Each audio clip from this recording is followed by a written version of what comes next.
प्रेक्षकांचं पुन्हा एकदा स्वागत. जगाची परिस्थिती नेमकी कशी वाटचाल करते आहे हे आपल्याला जगातल्या सगळ्याच नागरिकांसमोर जे युद्धजन्य परिस्थिती जगभर दिसते आहे, खास करून युक्रेन, रशिया आणि सध्या इराण, इस्रायल आणि त्यापूर्वी पॅलेस्टाईन, या सगळ्या परिस्थितीमध्ये जगामध्ये असा एक विचार सर्वसामान्य माणसामध्ये येतो आहे का की जग युद्धजन्य स्थितीकडे जात आहे. आणि बऱ्याच वेळा लोकांचं असाही विचार होतो की एआय सारखं तंत्रज्ञान निर्माण झाल्यामुळे यामुळे जगाची लोकसंख्या कमी करण्याचा हा एक वेगळा भाग आहे का, अशा वेगवेगळ्या प्रश्नांनी लोकांना घेरलेला आहे. परंतु हा जो इराण इस्रायल युद्धाचा जो भाग आहे की इराणवर जो आरोप आहे की ते अणुबॉम्ब निर्मितीच्या जवळ जात आहेत, अशा प्रकारचा तो आरोप आहे आणि त्याच्यातून हा हल्ला झालाय किंवा हे युद्ध सुरू होतं आहे, अशी एक परिस्थिती सांगितली जाते. नेमकं या जगाच्या अस्थिर युद्धजन्य स्थिती मागची नेमकी काय कारणं आहेत हे आज आपण जाणून घेणार आहोत. या क्षेत्रातले तज्ञ professor doctor Vijay Khare sir, जे संरक्षण विभागामध्ये तज्ञ आहेत. सर, आपलं पुन्हा एकदा त्रिवेज मीडियामध्ये स्वागत. सर, जगाचं हे जे काही युद्धजन्य परिस्थितीकडे जाणं आहे, हे नेमकं कशाचं द्योतक आहे की जगातला प्रत्येक देश हा आपल्या संरक्षणासाठी, आत्मरक्षणासाठी हा शस्त्रसज्ज होतो आहे, क्षेपणास्त्र सज्ज होतो आहे की नेमक्या काही आंतरराष्ट्रीय भूमिकांमध्ये बदल होत आहेत? या सगळ्या परिस्थितींमागे नेमकी प्राथमिक कारणं काय आहेत असं आपल्याला काय सांगता येईल? पुन्हा एकदा नमस्ते. खरं म्हणजे अरब किंवा इस्रायल आणि इराण यांच्यातला हा संघर्ष, त्याचबरोबर गेल्या 2 वर्षापासून जास्त काळ सुरू असलेला युरोपमध्ये म्हणजे रशिया विरुद्ध युक्रेन आणि इतर देशांमध्ये काही ठिकाणी जी पॉलिटिकल इन्स्टॅबिलिटी आहे, हे पाहता सर्व जागतिक पटलावर आणि भारतीयांनाही साशंका आहे की नेमका यापुढे जग कसं असणार आहे, जगाचं जिओ पॉलिटिक्स कसं असणार आहे, जगाचं जिओ इकॉनॉमिक्स कसं असणार आहे. या संदर्भाने विशेषतः इराण आणि इस्रायल हा जो संघर्ष आहे, गेल्या 5 दिवस ज्या पद्धतीने या दोन्ही देशांच्या दरम्यान संघर्ष होतोय, म्हणजे आजची जी स्थिती आहे, आज खऱ्या अर्थाने त्यांनी जी मिसाईल जी आहे, सुपरसॉनिक जी मिसाईल जी आहे ती इराणने इस्रायल विरुद्ध वापरली. आणि काल अमेरिकेचे राष्ट्राध्यक्ष जे आहेत ते G7 ची मीटिंग सोडून अमेरिकेत परत गेलेत आणि त्यांनी एक मेसेज दिला की आता या ठिकाणी कम्प्लीट या इराणचं सरेंडर, अशा पद्धतीचं त्यांनी त्या ठिकाणी भाष्य केलं. आणि त्याला काउंटर म्हणून इराणनेही त्या ठिकाणी, इराणचे जे आयतुल्ला खोमेनी आहेत त्यांनीही त्या ठिकाणी एक रिएक्शन दिली. आणि ते रिएक्शन देऊन जग हे 3ऱ्या महायुद्धाच्या टप्प्यावर आहे की काय, अशा पद्धतीने एक संपूर्ण अस्थिरता, विशेषतः या दोन्ही देशांच्या दरम्यान झालेले जे युद्ध जे आहे 5 दिवसाचं, त्याच आपल्याला पाहाव्यास मिळते. याचे 2 ते 3 म्हणजे 3 ते 4 महत्वाची कारणं आहेत. गेल्या 20 वर्षामध्ये तंत्रज्ञानाने जे क्रांती केलेली आहे त्याच्यामध्ये वेळ आणि काळामध्ये मूलभूत बदल झालेला आहे. जी वेळ आणि काळात मूलभूत बदल झाल्यामुळे प्रत्येक देशाचं सामाजिक, आर्थिक, राजकीय, सांस्कृतिक जडणघडणीमध्ये बदल झालेला आहे. पूर्वी 20 वर्षापूर्वीची स्थिती आणि आजची स्थिती, मग ती सामाजिक चळवळ असो किंवा राजकीय चळवळ असो किंवा आर्थिक विकास असो, याच्यामध्ये प्रचंड बदल तंत्रज्ञानाने केल्यामुळे जागतिक पटलावर साधारणतः आपल्याला नवीन 4 ते 5 इंडिकेटर्स पाहावयास मिळतात. त्याच्यामध्ये एक नव्या ज्याला म्हणतो की नव्या जागतिक अलायन्सेस जे आहेत त्याचं एक अलायन्स पाहावयास मिळतं. दुसरं जे आहे ते तंत्राचं कॉम्पिटिशन आहे आणि याच्यामध्ये सायबर सिक्युरिटीचा एक सर्वात महत्वाचा रोल आहे. त्या तिसरं जे आहे, आज आपल्याला असं दिसतंय की महाराष्ट्रामध्ये सुद्धा मे महिन्यामध्ये आपण एक्सपेक्ट करतो की 40 पेक्षा जास्त टेम्परेचर असेल, परंतु संपूर्ण महाराष्ट्रात मे महिन्यामध्ये पावसाळ्यासारखी स्थिती होती. त्याच्यामुळे क्लायमेट चेंज आणि ग्रीन टेक्नॉलॉजीचा एक नवी समस्या आहे. दुसरं जे आहे म्हणजे इतर राष्ट्रांमध्ये, म्हणजे आफ्रिकेपासून तर इथे त्याकडे एक पॉप्युलिझम आणि नॅशनलिझम, म्हणजे एक हायपर नॅशनलिझम ज्याला जे म्हणतो, अशा पद्धतीचं एक त्या ठिकाणी व्यक्ती केंद्रित नॅशनलिझम किंवा विचार केंद्रित नॅशनलिझम हा पाहावयास मिळतो.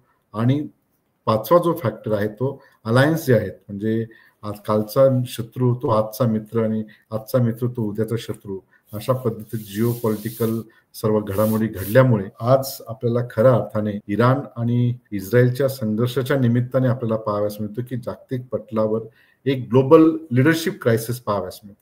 म्हणजे जी लिडरशिप तुम्हाला क्युबन क्रायसिस मध्ये पाहावयास मिळेल, तिथे त्या ठिकाणी अशीच स्थिती होती, परंतु त्या ज्या पद्धतीने मॅच्युरिटी तत्कालीन नेत्यांनी दाखवली, ती मॅच्युरिटी करणारे नेते आपल्याला पाहावयास मिळत नाही. हा एक भाग. ग्लोबल लीडर क्रायसिसमध्ये असं एक घटक नाही की ज्याच्यावर आपण विश्वास ठेवून त्या ठिकाणी ट्रस्ट डिफिशिएट जो आहे, म्हणजे एक तर लिडरशिप क्रायसिस आपल्याला पाहाव्यास मिळते आणि दुसरं जे आहे ते ट्रस्ट डिफिशिएट जागतिक पटलावरही पाहाव्यास मिळते. म्हणजे ट्रम्प यांच्या ध्येय धोरणावर नेमकी कशा पद्धतीची आर्ग्युमेंट येईल, म्हणजे ज्या पद्धतीने ट्रम्पने भारत पाकिस्तानच्या संदर्भामध्ये जो त्यांनी सांगितलं की काश्मीर प्रश्न 1000 वर्षापासून आहे किंवा 1000 वर्षाचा हा प्रश्न आहे, म्हणजे ही जी इनमॅच्युरिटी आहे, ही इनमॅच्युरिटी ग्लोबल लिडरशिप क्रायसिसमध्ये पाहाव्यास मिळते. आणि म्हणून ज्या संघटना आहेत, पूर्वी नॉन अलाइनमेंट मुवमेंट असेल किंवा G7 असेल, G8 असेल किंवा युनायटेड नेशन असेल किंवा इतर रिजनल अलायन्सेस असतील, सार्क असेल, नाटो असेल, तत्कालीन त्या कालखंडामध्ये जे रिजनल ब्लॉक्स होते किंवा आफ्रिका युनियन असेल, अरब लीग असेल, अशा यांचं अस्तित्वहीन झाले असल्या कारणाने आज प्रत्येक देश स्वतःचं अस्तित्व आणि स्वतःचा विकास आणि स्वतःचं संरक्षण या ठिकाणी करण्याचा प्रयत्न करतोय. आणि त्याच्यामुळे कधी नव्हे तो अशा पद्धतीचं ग्लोबल ट्रस्ट डिफिशिएट आपल्याला पाहाव्यास मिळतो आणि संपूर्ण जागतिक पटलावर आपल्याला संघर्षाची स्थिती पाहाव्यास मिळते. बिलकुल. पण सर, हा जो ट्रस्ट डिफिसिट जो झालेला आहे म्हणजे जागतिक पटलावर, तर एक काळ जो होता की 2 महाशक्ती जगामध्ये होत्या, म्हणजे रशिया, अमेरिका, आणि त्यामुळे जगाची विभागणी देखील या 2 गटांमध्ये नेमकी होती. आज महाशक्ती एकच असल्यामुळे आणि दुसऱ्या महाशक्तीचा नेमका उदय व्हायचा आहे की नेमका काय आहे, त्यामुळे जग या प्रश्नाभोवतीही गुरफटलेलं आहे का नेमकं, आणि काही देशांना असं वाटतं का की आपण महाशक्ती म्हणून उदयास येण्यासाठी जगाला युद्धजन्य स्थितीमध्ये ठेवावं, असं काही जिओ पॉलिटिक्स या सगळ्यांमागे आपल्याला दिसतं का? आणखी खरं म्हणजे जागतिक पटलावर युनिपोलर वर्ल्ड ज्याला म्हणतो आपण, एक ध्रुवीय महासत्ता असं काही नसून त्या एकध्रुव महासत्तेला काही मध्यंतरी रशियाची मध्ये जी काही पॉलिटिकल इन्स्टॅबिलिटी होती, म्हणजे रशियाचे जे सध्याचे राष्ट्रपती आहेत ते येण्याच्या अगोदर, तेव्हा खऱ्या अर्थाने एकध्रुवीय महासत्ता होती पुतीन येण्याच्या अगोदर. परंतु ज्यावेळेस पुतीन यांनी टेक ओव्हर केल्यानंतर US किंवा अमेरिकेला काउंटर करण्यासाठी रशियाही तेवढ्याच सक्षमतेने उभा राहिलेला आहे. दुसऱ्या बाजूने चीनही त्याच पद्धतीचे काउंटर करण्याचा प्रयत्न करतोय. आणि तिसऱ्या बाजूला भारतासह ब्राझील असेल, साऊथ आफ्रिका असेल आणि भारत असेल, असे जे स्ट्रॅटेजिक ट्रायंगल आहेत, म्हणजे तुम्हाला 2 ते 3 स्ट्रॅटेजिक ट्रायंगल पाहाव्यास मिळतील. एक पहिला जो आहे तो भारत अमेरिका जो आहे, या स्ट्रॅटेजिक पार्टनरशिप मध्ये तुम्हाला एक वेगवेगळे तुम्हाला घटक दिसतील. एकीकडे भारत, रशिया, चीन आहे, दुसरीकडे भारत, अमेरिका आणि इतर देश आहेत, किंवा तिसरीकडे असे वेगवेगळे स्ट्रॅटेजिक पार्टनरशिप दिसतील. परंतु हे होत असताना प्रत्येक ठिकाणी मूलभूत जो प्रश्न आहे तो म्हणजे ज्या पद्धतीने आंतरराष्ट्रीय पातळीवर त्याला जी ट्रस्ट डिफिशिएट पहिल्यांदा जी जाणवते ती पहिल्यांदा पूर्वी अशी जाणत नव्हती. आणि म्हणून गेले 2.5 वर्षाच्या पेक्षा जास्त रशिया आणि युक्रेनमध्ये युद्ध सुरू असूनही जवळपास, किंवा इस्रायलने गाझामध्ये जवळपास 50,000 पेक्षा जास्त सामान्य जी लोक आहेत ती त्या ठिकाणी मारली गेली. अर्थात त्याला गाझाचंही तेच कारण, म्हणजे गाझा पट्टीमधील जे ते दहशतवादी होते किंवा ज्याला ते गाझामधून जो हल्ला इस्रायल पहिल्यांदा ड्रोनद्वारे झाला, त्याचे जे परिणाम आहेत ते परिणाम आपल्याला संपूर्ण मिडल ईस्ट किंवा पश्चिम आशियामध्ये पाहाव्यास मिळतात. आणि त्याचे जे लिंकेजेस आहेत हे आपल्याला त्याचे रूट कॉज आहेत ते वेगवेगळे आपल्याला पाहाव्यास मिळतात. आता रशिया आणि चीनच्या संदर्भामध्ये, म्हणजे खरं तर इराण जे आहे, इराणनेच इस्रायलला त्या ठिकाणी मध्य किंवा जो पश्चिम आशियामध्ये इराणचं वर्चस्व प्रस्थापित करण्यासाठी त्या ठिकाणी इराणने आण्विक शस्त्रासह इतर प्रयत्न केलेले, मिलिटरी कॅपॅबिलिटी त्या ठिकाणी आहे. परंतु इराणचं सध्याची जी टेक्नॉलॉजी कॅपॅबिलिटी आहे आणि इस्रायलची जी टेक्नॉलॉजी कॅपॅबिलिटी आहे, आज जरी इराण आण्विक शस्त्रांच्या द्वारे इस्रायलला धमकावत असेल तरी त्या ठिकाणी ज्या पद्धतीची लष्करी कॅपॅबिलिटी इस्रायलची आहे त्याला सपोर्ट अमेरिकेचा असल्या कारणाने या युद्धामध्ये जागतिक पटलावर, म्हणजे जोपर्यंत अमेरिका डायरेक्टली इन्व्हॉल्व्ह होत नाही तोपर्यंत युद्ध खऱ्या अर्थाने कन्क्लुडिंग याला होणार नाही. परंतु शेवटी या दोन्ही देशांच्या दरम्यान शेवटचा जो महत्वाचा जो रोल असणार आहे तो रोल अमेरिकेचा असणार. हो, बिलकुल सर. सर, हा जो युद्धाचा जो भाग आहे, खास करून संरक्षण सामग्री जगामध्ये आता ती मोठ्या प्रमाणात विकसित होते. म्हणजे युक्रेनने जो रशियावर हल्ला केला तो ड्रोनच्या माध्यमात। आणि इस्रायलने इराणवर हल्ला केल्यानंतर इराणने जे प्रत्युत्तर दिलं त्यातूनही देखील जग अवाक झालेलं आहे। म्हणजे अशा प्रकारे जे हल्ले ड्रोन किंवा अन्य सामग्रीच्या माध्यमातून होतात, तर हे दुसऱ्या महायुद्धानंतर किंवा जागतिक महासत्ता निर्माण झाल्यानंतर जगामध्ये प्रथमच असे ड्रोन हल्ल्याच्या माध्यमातून युद्ध होतं आहे का, की यापूर्वी अशी काही झालेली आहेत?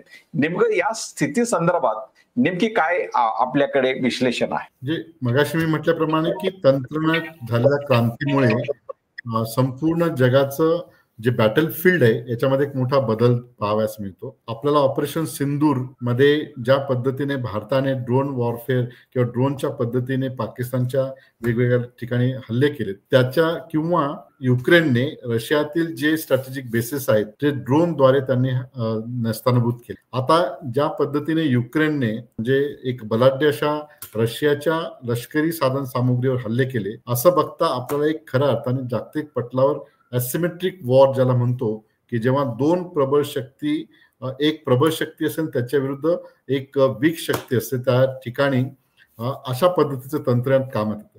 म्हणजे जे युक्रेनने ज्या पद्धतीने रशियावर हल्ला केला त्या ड्रोनची जी किंमत आहे ती साधारण $800 ते $1200 पर्यंत आहे। त्याला संपूर्ण एका ड्रोनची जो खर्च जो आहे तो 2000 पेक्षा नाही, परंतु त्या $2000 ड्रोनने हजारो कोटी रुपयाची जी साधन सामुग्री नेस्तानाबूत केलेली। म्हणजे हे खऱ्या अर्थाने जागतिक पटलावर ॲसिमेट्रिक युद्ध ज्याला म्हणतो, की ते असमानताच्या याच्यावर असणारं युद्ध जे आहे ते तंत्रज्ञानाद्वारे बदल होत असल्या कारणाने जागतिक पटलावर आता हे जे बॅटलफील्ड आहे हे बॅटलफील्ड पूर्ण चेंज होणार आहे। नंबर 1। नंबर 2 सर्वात महत्वाचं आपल्याला पाहणं गरजेचं आहे की ज्या पद्धतीने इस्रायलची इंटेलिजन्स सिस्टीम कार्यरत होती, म्हणजे ज्या पद्धतीने इस्रायलच्या इंटेलिजन्स सिस्टमने त्या ठिकाणी इराणचे जे शास्त्रज्ञ आहेत किंवा इराणचे जे प्रमुख लष्कराचे अधिकारी त्यांच्यावर हल्ले करण्याचं जे काम केलेलं आहे ते निश्चितच व्याख्यानाजोगं आहे। परंतु असं असूनही इराणने ज्या वेळेस काउंटर इस्रायलला केला त्यावेळेस त्यांचे जी काउंटर मेकॅनिझमची जी सिस्टीम होती ती त्या ठिकाणी फेल झालेली आहे। म्हणजे असं म्हणत होते की इस्रायलवर कोणीही हल्ला करू शकणार नाहीत अशा पद्धतीचे आयरन डोम त्यांच्याकडे आहेत, परंतु ते भेदण्याचं काम इराणने केल्यामुळे आज लष्करी शक्ती जी आहे या लष्करी शक्तीचंही सुद्धा काही मर्यादा आपल्याला लक्षात येत आहेत। आणि म्हणून तंत्रज्ञान किती शेवटी विकसित झालं असेल तरी शेवटी ते तंत्रज्ञानाचा वापर कोण करतो, शेवटी हा मनुष्य हा तंत्राचा वापर केल्यामुळे त्याच्या काही त्या ठिकाणी मर्यादाही आपल्याला पाहाव्यास मिळतात। आणि म्हणून कितीही कुठल्याही राष्ट्राकडे किती शस्त्रास्त्र असली तरी त्या राष्ट्राचं तंत्रज्ञान त्याचं नेतृत्व हे कसं हे त्या ठिकाणी महत्वाचं आहे। आणि म्हणून आजच्या 6व्या दिवशी इराणच्या धार्मिक नेत्यांनी सांगितलं त्या ठिकाणी 7व्या शतकाचं त्यांनी उदाहरण, जेव्हा काल अमेरिकेच्या राष्ट्राध्यक्षाने इराणला धमकी दिली त्याला काउंटर त्यांनी धमकी दिली आणि एक त्या ठिकाणी एक चित्र जे आहे ते काढून 7व्या शतकातलं एक चित्र काढून त्या ठिकाणी एका याच्यामध्ये माणूस जातोय तलवार घेऊन, अशा पद्धतीचं एक सिम्बॉलिकली त्याला काउंटर करण्याचं काम केलेलं आहे। म्हणजे शेवटी जी भीती इस्रायलला पूर्वी नव्हती ती आज मात्र त्या पाहावयास मिळते। इस्रायल स्वतःला असं वाटत होतं की आयरन डोममुळे आणि इतर साधन सामुग्रीमुळे त्या ठिकाणी इस्रायल कोणी हल्ला करू शकणार नाही, परंतु तो हल्ला भेदण्याचं काम गाझाच्या म्हणजे त्यावेळेस सुरुवातीला जो गाझापट्टीवर हल्ला होण्यापूर्वी तिथल्या ज्या हमासने जो त्यांना काउंटर केलं, चकवा दिला होता, तशाच पद्धतीचा चकवा इराणने दिलेला आहे। परंतु हे जरी सत्य असलं तरी इराणची एवढी कॅपॅबिलिटी नाही, इराणकडे तशा पद्धतीची लष्करी क्षमता नाही जी लष्करी क्षमता इस्रायलला कम्प्लीट नेस्तानाबूत करू शकेल। शेवटी या ठिकाणी या पश्चिम आशियामध्ये जोपर्यंत अमेरिका इस्रायल सोबत आहे तोपर्यंत याचं कन्क्लुडिंग जे आहे किंवा म्हणजे या युद्धाचं कन्क्लुजन आपल्याला पाहाव्यास मिळणार नाही। आणि अमेरिका ही वाट बघतोय की नेमकं कुठल्या वेळेचं त्याचं युटिलायझेशन करायचं किंवा कॅपिटलाइज करायचं, आणि ती वेळ निश्चितच लवकर येईल। आणि जोपर्यंत अमेरिका त्यात इन्व्हॉल्व्ह होणार नाही तोपर्यंत दोन्ही देशांच्या दरम्यान त्या ठिकाणी डिस्ट्रक्शन जे आहे हे बऱ्या प्रमाणावर अजून होईल।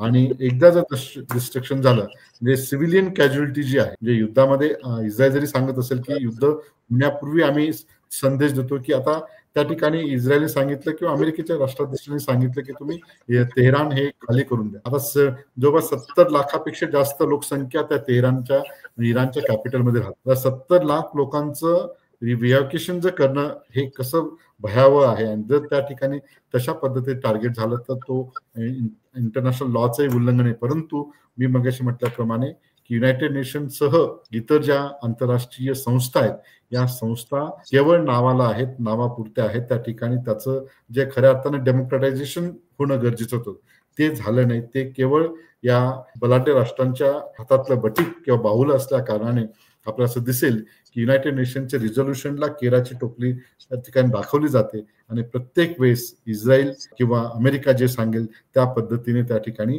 मुवमेंट होते. आणि या ठिकाणी सर्वात महत्वाचं म्हणजे रशिया आणि चीन यांची भूमिका कशी असणार आहे. जोपर्यंत अधिकृत भूमिका, जोपर्यंत अमेरिका याच्यात इन्व्हॉल्व्ह होत नाही तोपर्यंत रशिया आणि चीन हे वेट आणि वॉचची भूमिका घेतील. परंतु इराणचं मात्र या ठिकाणी निश्चितच पुढच्या कालखंडामध्ये काही अडचणी निर्माण होऊ शकतील.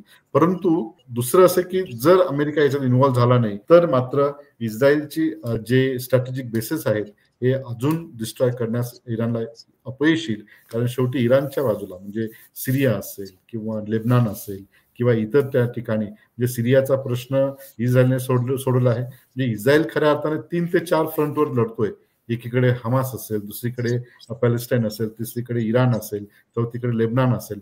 अशा सर्व शेजारच्या राष्ट्रांच्या सोबत हा हल्ला करत असताना शेवटी त्यांची जी अरोगन्सी आहे, म्हणजे शेवटी एक त्याला म्हणतो की लष्करी बळाचं अरोगन्स सोबत आहे, आणि त्याचबरोबर अमेरिका आणि इतर राष्ट्रांचं त्यांना सपोर्ट असल्या कारण तसं त्या ठिकाणी करतात. परंतु दुसरीकडे इराणचंही मात्र म्हणजे हमासने जर कदाचित इस्रायलवर हल्ला त्या ठिकाणी सुरुवातीला केला नसता तर कदाचित आज पश्चिम आशियामध्ये ही स्थिती नसती. त्याच काउंटर म्हणजे ज्यावेळेस इस्रायलला असं वाटलं की आता हमास निस्तानभूत होत आहे, त्यांनी त्यांचा जो कल आहे तो कल दुसरी म्हणजे इराणकडे वळवला आणि त्याला निमित्त दिलं ते आण्विक शस्त्रास्त्र. म्हणजे आपल्याला माहित असेल की इराकमध्ये आण्विक शस्त्र आहेत म्हणून अमेरिकेने त्या कालखंडात त्या सद्दाम हुसेनची रिजिम जी आहे ती चेंज केली, त्यांना शेवटी फासावर लटकवलं आणि संपूर्ण इराक डिस्ट्रॉय झालं. तशा पद्धतीने वेगवेगळ्या ठिकाणी अमेरिका रिजिम चेंज करण्याचा प्रयत्न करत असतो, आणि तो रिजिम चेंजच्या याला बरीचशी राष्ट्र त्याला इनडायरेक्टली सपोर्ट करत असतो. आणि म्हणून आज मी मगाशी म्हटल्याप्रमाणे की जागतिक पटलावर एक लिडरशिप क्रायसिस तर आहे, परंतु ट्रस्ट डिफिशिट हा एवढा वाढलेला आहे, त्याच्यामुळे खऱ्या अर्थाने आंतरराष्ट्रीय पातळीवर शांतता आणि सुरक्षितता प्रस्थापित होण्याचे विविध चॅलेंजेस आपल्याला पाहाव्यास मिळतात. आता याच्यामध्ये काही जे संघर्ष आहेत ते तुम्हाला स्टेट बेस्ड असतात, म्हणजे ज्याला स्टेट बेस्ड आर्म कॉन्फ्लिक्ट असतात, म्हणजे ज्याला इंटरनल त्या ठिकाणी असतात. काही जे असतात ते जिओ इकॉनॉमिक कन्फ्रंटेशन असतात, म्हणजे जसं रशियाची स्पष्ट भूमिका होती युक्रेनच्या सोबत की युक्रेनने नाटोमध्ये जाऊ नये, कारण जर युक्रेन नाटोचा सदस्य झाला तर त्याच्या शेजारी नाटोचे सर्व देश असतील, कारण नाटोचं आर्टिकल सांगतं की त्याला कलेक्टिव्ह सिक्युरिटी सिस्टम म्हणतो, म्हणजे एकावर हल्ला हा सर्वांवर हल्ला, ज्याला एक सामूहिक सुरक्षाचं त्याला एक महत्वाचं कवच आहे.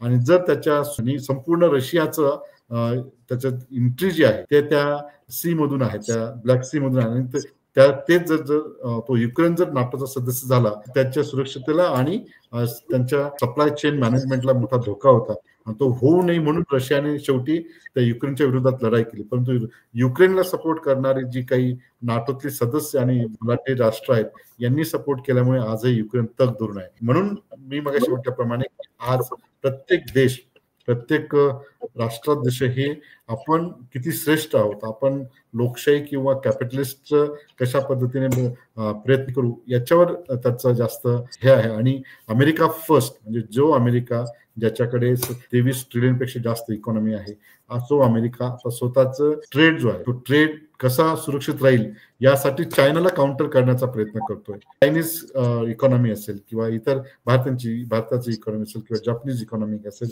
यांना कसं काउंटर करता येईल हे ते पुढचे 50 वर्षाचे स्ट्रॅटेजिक प्लॅन त्यांच्याकडे असल्या कारणाने हे आपल्याला त्या ठिकाणी आपल्याला पाहावयास मिळतं. आणि म्हणून आपण बघतोय की अमेरिकेमध्ये इलेक्शनमध्ये अमेरिका फर्स्ट आणि अमेरिका फर्स्ट या स्लोगनच्या द्वारे मग भारतीय विद्यार्थी म्हणजे दोन लोकशाही राष्ट्र असणारे भारत आणि अमेरिका शेवटी जेव्हा विद्यार्थी इंटरेस्ट असतो त्यावेळेस सुद्धा आपल्या विद्यार्थ्यांना वेगळ्या पातळीवर वागणूक दिली जाते.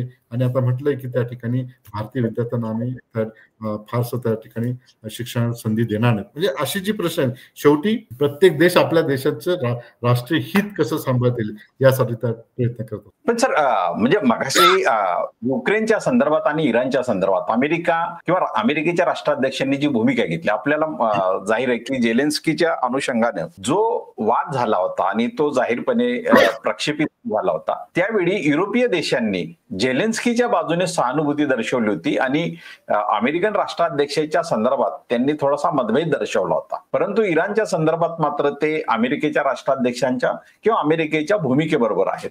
तर युरोपीय देशांनी एका बाजूला युक्रेनच्या संदर्भात वेगळी भूमिका आणि इराणच्या संदर्भात वेगळी भूमिका अशी वाटचाल या युद्धजन्य परिस्थितीमध्ये का केली असावी? खरं म्हणजे हे जे याचा संघर्ष हा आता कशा पद्धतीने पुढे जाईल म्हणजे याला क्लास ऑफ सिव्हिलायझेशन म्हणायचं की एंड ऑफ हिस्ट्री म्हणायचं की एंड ऑफ जॉग्राफी म्हणायचं अशा पद्धतीचं याचं संपूर्ण विवेचन करणं गरजेचं आहे.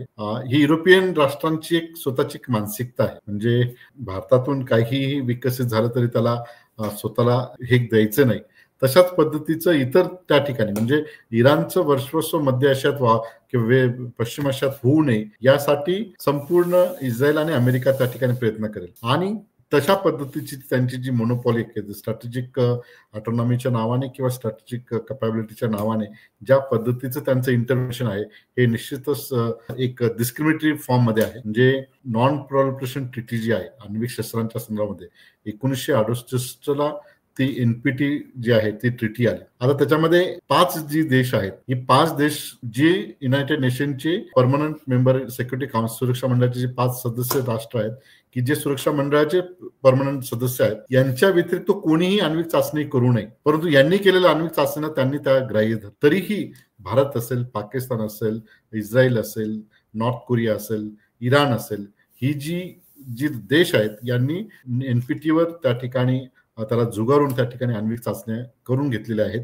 आणि म्हणून त्या ठिकाणी या राष्ट्रांच्या सुरक्षेच्या संदर्भामध्ये जी भूमिका आहे ही वेगळी. म्हणजे खरं म्हणजे इराणची जी भूमिका आहे इराणच्या आण्विक शस्त्रांचं टेस्ट जी आहे अजूनही त्या ठिकाणी इराणकडे किती शस्त्र आहेत, आण्विक शस्त्र आहेत नाहीत ह्याचं जो स्टॅटिस्टिकल डेटा आहे म्हणजे त्यांनी ज्या पद्धतीने इनरिचमेंट जो आहे म्हणजे आण्विक जी एनर्जी आहे त्याचं इनरिचमेंट कशा पद्धतीने केलं वगैरे हे जे टेक्निकल डेटा आहे हा पूर्णपणे ऑफिशियली नसूनही त्या ठिकाणी इस्रायलने त्याच्यावर हल्ला केला.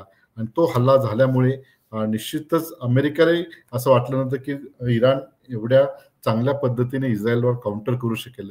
आणि त्या भीतीपोटी मग अमेरिकेसह इतर राष्ट्रांनी इराणला क्रिटिसाइज करण्याची सुरुवात केली. परंतु आजही म्हणजे आजचा 6वा दिवस आहे आज पावे तो त्या ठिकाणी इराणच्या विरोधात किंवा इराण आणि इस्रायलच्या संघर्षामध्ये रशिया आणि चीन यांची अधिकृत भूमिका म्हणजे त्यांचं असं म्हणणं आहे की हा जो प्रश्न आहे हा संघर्ष आहे या संघर्षाचं निवारण आणि व्यवस्थापन करताना चर्चा आणि संवादाद्वारे सोडलं जावं. परंतु अजूनही त्यांनी तशा पद्धती लष्करी जी लॉजिस्टिक सप्लाय चेन मॅनेजमेंट आहे असं त्याला सपोर्ट केलेलं नाही. परंतु पुढील कालखंडामध्ये म्हणजे पुढच्या काही दिवसानंतर आपल्याला याचं स्वरूप जे आहे हे पाहावयास मिळेल. अमेरिका जर त्या ठिकाणी इन्व्हॉल्व्ह झालं तर चीन काय भूमिका घेतं, रशिया काय भूमिका घेतं किंवा ही भूमिका घेत असताना त्या ठिकाणी जर या ही जी लष्करी कारवाई इस्रायल करेल त्या लष्करी कारवाई नंतर जर रिजिम चेंज झाली किंवा त्या ठिकाणी जर आयतुल्ला खोमेनीचा धार्मिक गुरु जर त्या ठिकाणी काही झालं तर मात्र तो संघर्ष हा होणार नाही. परंतु अशा पद्धतीने एखाद्या देशाचं पॉलिटिकल स्ट्रक्चर डिस्ट्रॉय करून त्या ठिकाणी त्या देशाला भयभीत करणं हे आंतरराष्ट्रीय पटलावर एक अरोगन्सी ज्याला म्हणतो. म्हणजे तुम्हाला माहित नसेल याचा परिणाम सर्वात मोठा किती भारतावर होऊ शकतो. जे जवळपास 1500 मुलं भारतातली जी मेडिकलच्या ठिकाणी त्या ठिकाणी शिक्षण घेत आहेत इराणमध्ये आणि एका बॅरल मागे $1 जरी वाढला तरी वर्षाकाठी भारताला 14,000 कोटी रुपयाचं नुकसान आहे. असं जर समजा आज $40 जर एका बॅरलची किंमत असेल उद्या जर तो त्या एका बॅरलच्या पाठीमागे समजा $110 किंवा $115 जर किंमत झाली गुणिले 14,000 कोटी असं तुमचं कॅल्क्युलेशन जर केला सर्वात जास्त जो परिणाम आहे या युद्धाचा भारतासारखा कन्झ्युमर जे आहे सर्वात जास्त आपण आहोत. म्हणजे आपली जी आयात आहे, आता सध्या आपण आयातची इराणकडनं जरी करत नसेल तरी आपली संपूर्ण जी भिस्त आहे ती रशियावर आहे. काही इकडनं व्हेनेझुएला, काही इकडनं अमेरिका म्हणते की आम्ही तुम्हाला देऊ, परंतु त्याचं जे सप्लाय चेन मॅनेजमेंटचे जे क्रायसिस आहेत त्याचा जर विचार केला तर निश्चितच याचे परिणाम होऊ शकतील. आणि म्हणून आजही म्हणजे जे पॉलिटिकल लीडर ज्याला म्हणतो आपण ग्लोबल पॉलिटिकल लीडर, यांनी या ठिकाणी या संघर्षामध्ये या संघर्षाचं निवारण आणि व्यवस्थापन करताना संवाद आणि चर्चा हे कसं करता येईल यासाठी प्रयत्न करणं गरजेचं, परंतु आपल्याला ते पाहावयास मिळत नाही. आणि म्हणून मी मगाशी म्हटल्याप्रमाणे की खऱ्या अर्थाने जागतिक पटलावर ग्लोबल लिडरशिप क्रायसिस आणि ट्रस्ट डिफिशियट जे आहे हे पाहावयास मिळतात. ही जी परिस्थिती आहे, मगाशी आपण म्हटलात की जर हे इराणच्या अनुषंगानं ग्राहक जे आहेत, खास करून खनिज तेलाचे जे ग्राहक आहेत जगभरातल्या, त्यांच्या देशाच्या इकॉनॉमीवरही याचा परिणाम होईल. आणि सध्याचं जिओ पॉलिटिक्स जे आहे ते अर्थकारणाभोवती हे एकवटलेलं आहे. अशा वेळी या सगळ्या गोष्टींच्या म्हणजे दोन्ही म्हणजे युक्रेन रशिया आणि इकडे इराण इस्रायल या दोन्ही युद्धांचे परिणाम एक अर्थव्यवस्थेवर नेमकं म्हणजे तेलावर तर ते झालेच, पण एकूण आशिया किंवा भारतीय उपमहाद्वीपातील देशांवर याचे काय परिणाम आणखी संभवतील? एक तर तेल आयात जे आहे याच्यावर ऑइल रिसोर्सेसवर एक मोठा परिणाम होईल. दुसरं जो आहे तो रिजनल आणि सेक्युरिटी अलाइनमेंट जी आहे किंवा याच्यामध्ये भारताची भूमिका नेमकी कशी असणार आहे. आता दुसरीकडे एकीकडे जर भारताने इराण सोबत जर संवाद ठेवला तर इस्रायल आणि भारताची जी स्ट्रॅटेजिक पार्टनरशिप आहे ही पार्टनरशिप त्या ठिकाणी तुम्हाला सामरिक भागीदारीला मोठे आव्हान मिळेल. दुसरीकडे भारताने जर इस्रायलची बाजू घेतली तर इराण आणि संपूर्ण जे मुस्लिम देश आहेत यांची भूमिका भारताविरुद्ध असणार आहे. तिसरीकडे अमेरिकेचा जो रोल आहे म्हणजे या अमेरिकेच्या रोलमध्ये किंवा अमेरिकेच्या जी काही कार्यपद्धत आहे याच्यामध्ये ही नेमकं हे युद्ध किती प्रोलॉंग होईल याच्यावर संपूर्ण त्याचे स्ट्रॅटेजिक इम्प्लिकेशन असतात. हे युद्ध जर आज म्हणजे इथून 2 दिवसाला जर थांबलं तर कदाचित फारसं त्याचं नुकसान होणार नाही, परंतु हे जर प्रोलॉंग झालं, हे जर एस्केलेट झालं तर मात्र याचे वेगवेगळ्या पातळीवर याचे परिणाम होतील. सामरिकच्या संदर्भात असतील, सुरक्षेच्या संदर्भात असतील, तेल आयातीच्या संदर्भात असतील. द मोमेंट आपण इराणच्या बाजूने निर्णय घेतला तर आपल्यावर टेक्नॉलॉजी ट्रान्सफर पासून तर इतर क्रिटिकल टेक्नॉलॉजीच्या संदर्भामध्ये अमेरिका आपल्यावर बॅन करू शकतात. आपण इस्रायलच्या संदर्भात आपण डिसिजन घेतला तर इराण आणि इतर जे मुस्लिम देश आहेत ते नाराज होतील. आणि म्हणून सामाजिक, सांस्कृतिक, आर्थिक या संपूर्ण क्षेत्रामध्ये युद्धाचे जे परिणाम असतात आपल्याला पाहावयास मिळतात. आणि हे बदल जे आहेत हे तुम्हाला व्हिजिबल नसतात, ही short term long term strategic repercussion असतात. म्हणून हे युद्ध कसं थांबवता येईल म्हणजे एकतर मला असं वाटतं की हे जे रिजनल जे अलाइनमेंट आहे म्हणजे पश्चिम आशियामध्ये इराणचं अस्तित्वच नष्टानुभूत होणं गरजेचं आहे अशी जी भूमिका इस्रायल घेत आहे ती भूमिका थोडंसं बाजूला ठेवून इस्रायल आणि इराणमध्ये जर संघर्ष व्यवस्थापन निवारण झालं तर त्याचा धोका संपूर्ण भारतासह जगावर जातो धोका जो आहे तो टळू शकतो. कारण ऑलरेडी आता जे विकसित देश आहेत त्या विकसित देशांची आणि अविकसनशील देशांची विशेषतः सोसायटल सेक्टरमध्ये जी विषमता आहे ती विषमता ही वाढलेली आहे. आणि म्हणून त्या ठिकाणी हे जे सोसायटल पोलरायझेशन आणि इनइक्वॅलिटी आहे ही इनइक्वॅलिटी जर कमी करायचं असेल तर जागतिक पटलावर शांतता प्रस्थापित होणं गरजेचं आहे. आणि ती शांतता ही कन्स्ट्रक्टिव्ह शांतता असली पाहिजे. उद्या जर इराक सारखं अशीच परिस्थिती जर जशी इराकची झाली तशी जर इराणची झाली आणि तिथे जर पॉलिटिकल स्ट्रक्चर आणि ते जर नेस्तनाबूत झालं तर कदाचित दहशतवादाचे नव्या संघटना तयार होतील आणि त्याचा धोका ही जागतिक सुरक्षेला होऊ शकतो. आणि म्हणून आज आपल्याला हा संघर्ष हा जरी इस्रायल इराणमध्ये दिसत असेल तरी त्याचे सामरिक, त्याच्या सुरक्षिततेचे, त्याचे सांस्कृतिक, सामाजिक, राजकीय सर्व परिणाम जगभरातल्या सर्व देशांना वेगवेगळ्या पातळी पाहाव्यास मिळतील. आणि म्हणून या प्रश्नाकडे आपण मग तो प्रश्न इस्रायलचा असो किंवा इराणचा असो किंवा रशियाचा असो किंवा युक्रेनचा असो, युद्ध हे युद्ध शेवटी तुम्हाला युद्ध नसून ते बुद्धाकडे शेवटी तुम्हाला जाणं गरजेचं आहे. परंतु बुद्धाचा मार्ग स्वीकारत असताना राष्ट्राच्या हिताला, राष्ट्रहित ही त्या लक्ष देणं गरजेचं आहे. आणि म्हणून त्या ठिकाणी या सर्व बाबतीमध्ये तुम्हाला विचार करणं फार गरजेचं आहे. बिलकुल. तर सर मगाशी तुम्ही जे एक संकल्पना वापरली की रिझिम बदलण्याचा जो भाग आहे इराकवर देखील असाच आरोप झाला होता की इराककडे अण्वस्त्र संपन्नता आलेली आहे किंवा अणुबॉम्ब तयार करण्याची त्यांची तयारी चाललेली आहे. इराणवर आता तोच आरोप आहे. या म्हणजे रिझिम चेंज जे झालं, इराकचं जे रिझिम चेंज करण्यात आलं, त्यामध्ये खरंच त्यावेळी तथ्य होतं का? आणि आजही या आरोपात, इराणवर झालेल्या आरोपांमध्ये काही तथ्य आहे का? असं म्हणजे एक संरक्षण क्षेत्रातील एक तज्ज्ञ म्हणून तुम्हाला या संदर्भात याविषयी काय खात्रीशीर असं सांगता येईल? इराकच्या वेळेस ज्यावेळेस सिनियर जॉर्ज बुश होते आणि त्यांनी ज्या पद्धतीने त्या ठिकाणी कारवाई केली, नंतर मग त्यांचाच पुढे पाठपुरावा करून त्या ठिकाणी आण्विक शस्त्र त्या ठिकाणी आहेत असं निमित्त पुढे करून जागतिक पटलावर संपूर्ण लोकांचं मत आपल्याकडे करून घेणे, हा एक पहिला त्याच्यातला उद्देश असतो की यांच्याकडे अण्वस्त्र असल्या कारणाने त्याचे संपूर्ण शस्त्रांचा, केमिकल, बायोलॉजिकल आणि रासायनिक जैविक शस्त्रांचा भांडार आहे, अशा पद्धतीची भीती जर जगाला दाखवली तर जग त्याच्याकडे अट्रॅक्ट होतं. त्याचं कारण असं आहे की 6 ऑगस्ट आणि 9 ऑगस्टला ज्यावेळेस हिरोशिमा आणि नागासाकीवर बॉम्बचा वर्षाव झाला, ती जी भीती आजही लोकांना आहे की आपल्याला युद्ध नको आहे आणि आण्विक युद्ध तर नको आहे. आणि ज्यावेळेस अशा पद्धतीचं लोकांना भीती दाखवली की या ठिकाणी अणुअस्त्रचा साठा जो आहे तो या इराककडे आहे, आणि त्या निमित्ताने मग त्यांनी संपूर्ण प्रक्रिया राबवली, त्या ठिकाणी इराक नेस्तानाबूत केलं. त्याच्यातले स्ट्रॅटेजिक वेगवेगळे संबंध होते. ज्या पद्धतीने आज इराण पश्चिम आशियामध्ये एक स्टेबल आणि एक निर्णय घेणारा एक देश आहे, तशा पद्धतीचं इराकही त्या ठिकाणी सद्दाम हुसेनच्या नेतृत्वाने मध्य आशियामध्ये ते नेतृत्व पुढे आलेलं होतं. सुरुवातीला इराक इराण जवळपास यांच्यामध्येच 8 वर्ष युद्ध सुरू झालं, आणि पुढे जेव्हा इराण आणि इराक हा प्रश्न यांनी सोडवला, पुढे मग नंतर अमेरिकेने उडी घेऊन त्याला अणुशस्त्राचा किंवा रासायनिक, जैविक आणि आण्विक शस्त्र आहेत अशा पद्धतीने निमित्त पुढे करून इराक बेचिराक केला. आजही इराणकडे आण्विक शस्त्रांचा भांडार आहे का, तर तशा पद्धतीने टेक्निकली आपल्याला सांगता येणार नाही, परंतु निश्चितच त्यांच्याकडे आण्विक शस्त्र बनवण्याची क्षमता मात्र इराणकडे आहे, आणि तशा पद्धतीने त्यांनी चाचपणीही करून घेतलेली आहे. आणि तशी वेळोवेळी इराणनेही सांगितलं नाही. म्हणून तर जो 2015ला जो करार आहे, म्हणजे त्यांच्यासोबत आपण इराणसोबत जो करार केला होता,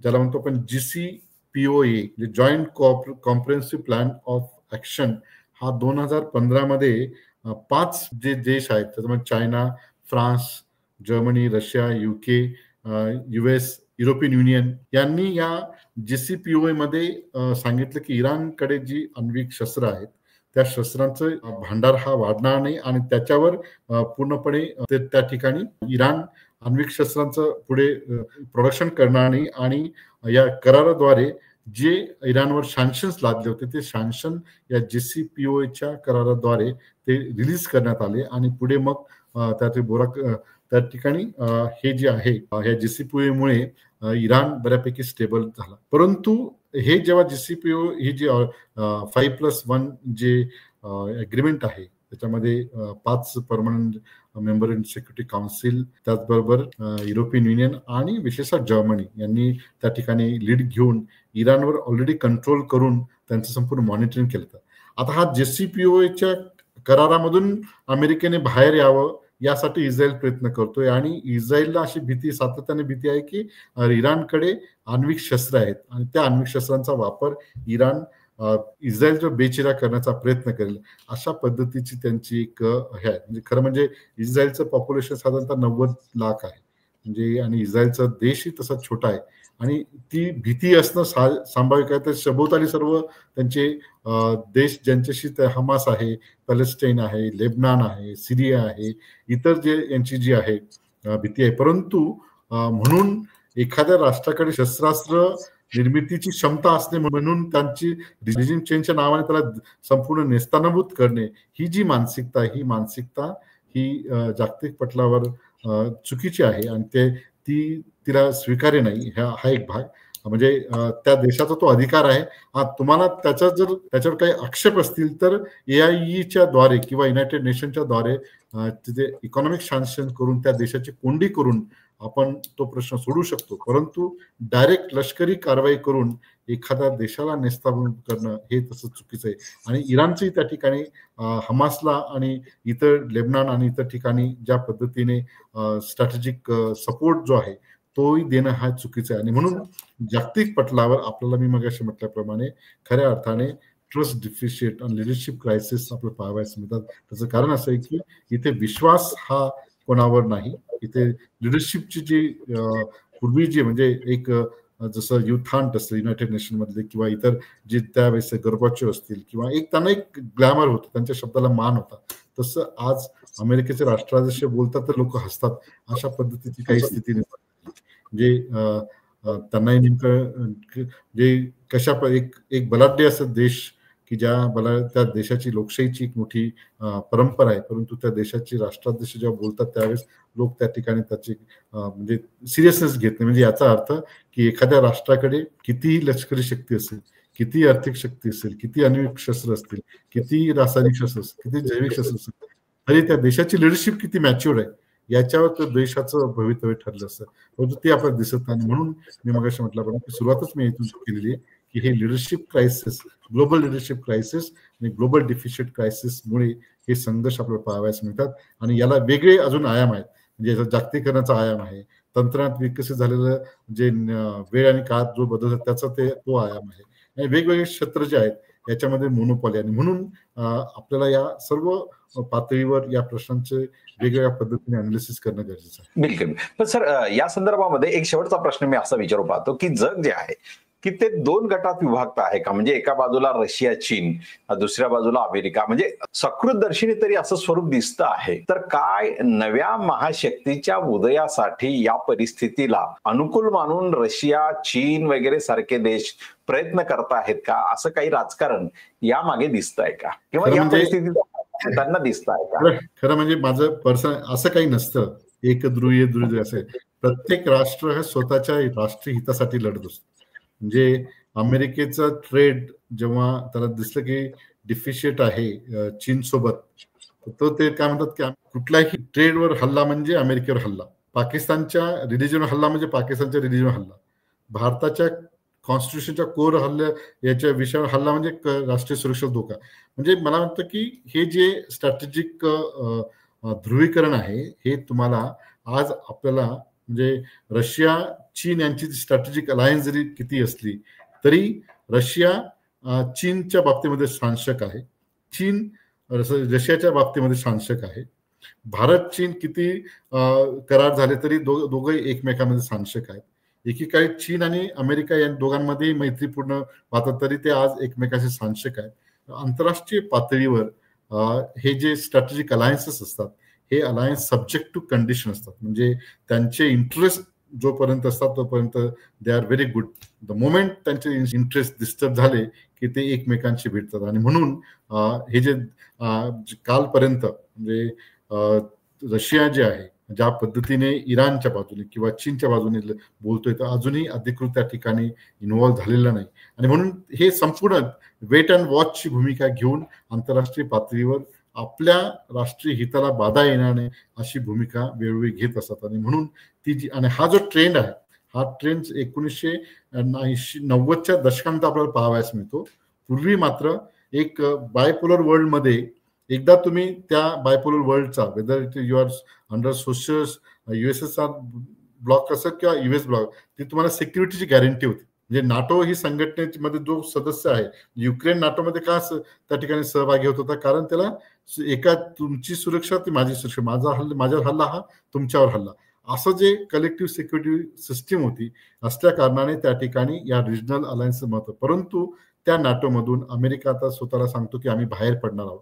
त्याचबरोबर इतर जे देश आहेत त्या ते आर्ग्यू करतात. म्हणजे हे जे आहेत शेवटी स्ट्रॅटेजिक इंटरेस्ट म्हणजे जे युरोपियन युनियन स्वतःला एक मानतो तरी ब्रिटन किंवा ब्रेक्झिट ज्याला म्हणतो त्या ठिकाणी बाहेर पडले आणि आज एका बाजूला आहेत. आंतरराष्ट्रीय पातळीवर असं कुठलं एक म्हणजे गिमिक किंवा ज्याला म्हणतो ना सिम्बॉलिकली जरी ते दिसतं तरी शेवटी प्रत्येक देशाचा नॅशनल इंटरेस्ट कसा जोपासता येईल हा एक त्याचा भाग असतो. आणि म्हणून जग हे एकध्रुवीकरण आहे किंवा द्विध्रुवीकरण आहे, बायपोलर आहे, मल्टीपोलर आहे किंवा युनिपोलर आहे, याला फारसं त्या ठिकाणी महत्व आहे. शेवटी अल्टिमेटली म्हणजे मी म्हटलं ना अमेरिका वाय ट्रम्प इलेक्शनमध्ये काय म्हणतात अमेरिका फर्स्ट, म्हणजे क्लायमेट चेंज मधून जे जगाला भेडसावणारे जे प्रश्न जे आहेत त्याच्यातून बाहेर निघण्याची भूमिका अमेरिका घेत आहे आणि तिथे अमेरिका फर्स्ट म्हणते. भारतीय जे विद्यार्थी त्यांना बाहेर काढून त्या ठिकाणी जे हार्वर्ड सारख्या विद्यापीठामध्ये सुद्धा भारतीय विद्यार्थी नसावेत अशी अमेरिका भूमिका आहे. शेवटी त्यांना त्यांच्या देशाचा इंटरेस्ट आणि म्हणून प्रत्येक देश आपल्या राष्ट्रीय हिताकडे बघत असतो आणि राष्ट्रीय हित शेवटी सर्वात महत्वाचं आहे. म्हणजे बाकी हे जे युनिपोलर मल्टीपोलर वर्ल्ड हे जरी असतील तरी त्यांच्या भूमिका हे वेळोवेळी सातत्याने बदलत असतात. बिलकुल सर, अतिशय महत्वपूर्ण असं विश्लेषण आपण या आंतरराष्ट्रीय युद्धजन्य राजकारणावर केलेलं आहे. त्यामागे अर्थकारणही आहे आणि या संदर्भातलं जे आपलं विश्लेषण आहे एकूण जागतिक पटलाला घेऊन ते एक नवा दृष्टिकोन आपण प्रेक्षकांसमोर ठेवलेला आहे. निश्चितपणे आपण भारत आणि त्याचं आंतरराष्ट्रीय अर्थकारण राजकारण या संदर्भातही याच्या पुढच्या टप्प्यात आपण पुन्हा एक मुलाखत घेऊ येत्या आठवड्यामध्ये. आपण त्यासाठी वेळ द्याल आणि आज आपण जो आपला अमूल्य वेळ त्रिवेज मीडियासाठी दिला त्याबद्दल आपले मनपूर्वक आभार. धन्यवाद सर. मित्र हो, गेली 12 वर्ष त्रिवेज मीडिया तटस्थ पत्रकारितेचा आणि खास करून फुले शाहू आंबेडकर विचारांना घेऊन सातत्यानं आपली पत्रकारिता करत आहे. पत्रकारितेच्या क्षेत्रामध्ये निश्चितपणे साधनांची एक मुबलकता लागते, परंतु तरीही 12 वर्ष आम्ही हे चालवलेलं आहे. आता तटस्थ पत्रकारितेसाठी निश्चितपणे आपल्या मदतीची गरज आहे आणि ही मदत करण्यासाठी आपण आपल्या यथाशक्तीप्रमाणे आमच्या ह्या स्कॅन कोडवर स्कॅन करून आपली मदत देऊ शकतात. आपल्या यथाशक्तीप्रमाणे त्रिवेज मीडियाच्या एका दमदार वाटचालीसाठी आणि तटस्थ पत्रकारितेच्या वाटचालीसाठी आपलं हे योगदान आवश्यक आहे. धन्यवाद.